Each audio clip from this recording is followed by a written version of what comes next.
Dobar dan, želim pokazati kako možete pokrenuti zakazani sastanak u Teamsu te kako podijeliti ekran sa učesnicima. Prvi korak jeste da kliknemo na aplikaciju Teams na svom računaru.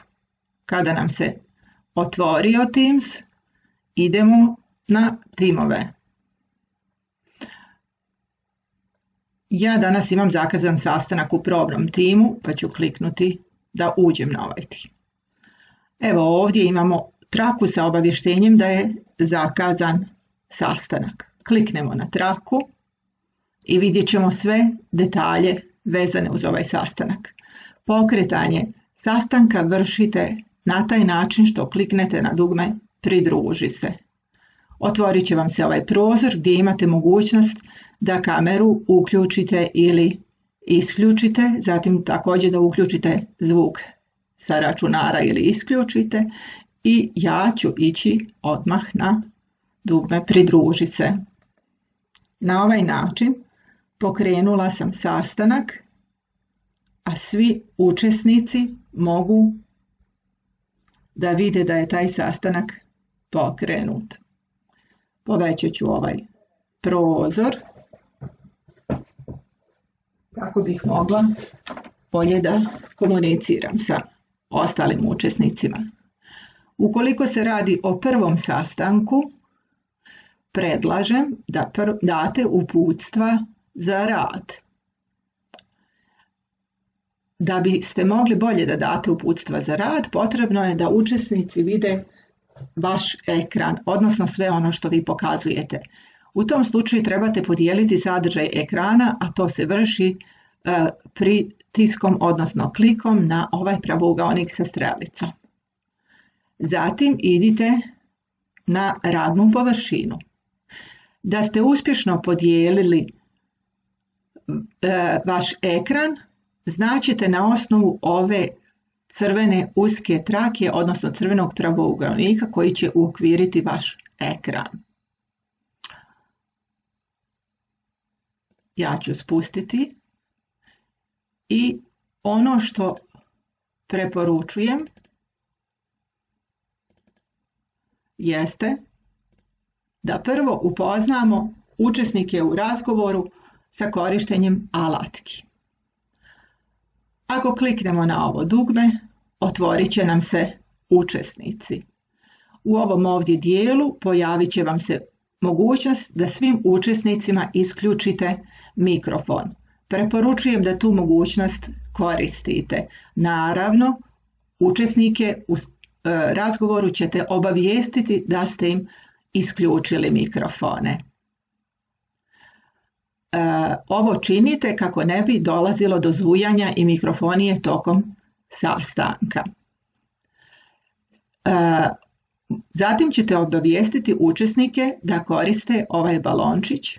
Pritiskom na taj balončić otvara se ćaskanje i svi učesnici mogu da napišu poruku koja će biti vidljiva i vama, ali i ostalim učesnicima u razgovoru.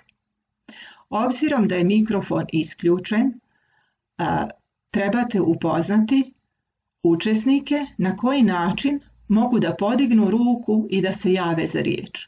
To će učiniti kliktanjem na ovaj znak. Kada ste kliknuli na ovaj znak, vama se pokazalo obavještenje da su neki od učesnika podigli ruku. Kada pogledate, vidjet ćete ovu žutu ručicu, što znači da je neko od učesnika javio se za riječ. Kada vidite taj znak, možete prozvati imenom onoga ko je podigao ruku i reći mu da uključi svoj mikrofon. Znači, vi imate mogućnost da svim učesnicima isključite mikrofon, ali nemate mogućnost uključivanja mikrofona. To moraju oni sami učiniti. Kada ponovo kliknu na ovu ruku, ruka je spuštena. Vodite računa o tome da u vašem razgovoru mogu učestvovati djeca ili neki učesnici koji pristupaju sastanku putem telefona i kod njih je ovaj raspored alatki malo drugačiji, pa u tu svrhu možete pripremiti uputstvo kako da podignu ruku na telefonu. Možete ih uputiti na sljedeći način. Znači, ovo je izgled ekrana na telefonu. Potrebno je da kliknu na ove 3 tačke. Kada to urade, otvorit će im se ovakav prozor i tada kliknu na ovu ručicu. Kada oni to učine, vama će se pojaviti oznaka da se neko javio za riječ. Ako žele da razgovaraju sa vama, vi ćete ih prozvati imenom, a oni će uključiti svoj mikrofon.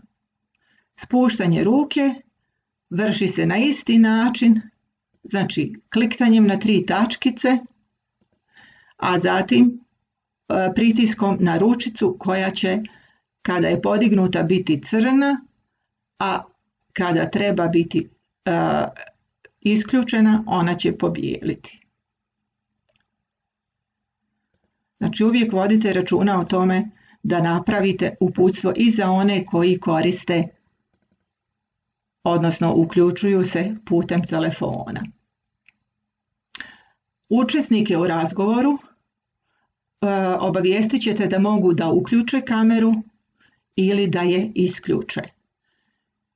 Kada vodite čisto neki razgovor, dogovor o radu ili slične aktivnosti, kamera može biti uključena, ali upozorite sve učesnike ukoliko želite da snimate čas, da kameru trebaju isključiti. Ako sada želim prekinuti dijeljenje ekrana, odnosno sadržaja sa svoga ekrana, ja ću ići na ovu opciju, na ovaj pravougaonik sa X-ićem i prekidam dijeljenje ekrana. Da ste prekinuli dijeljenje ekrana, znak će vam biti nestanak crvenog pravougaonika, odnosno crvenog ruba na vašem ekranu.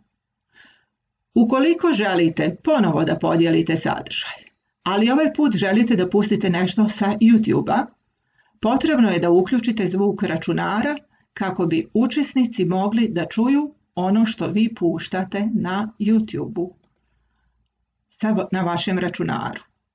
Uključite zvuk, a zatim kliknite na dijeljenje ekrana. Uđite na YouTube.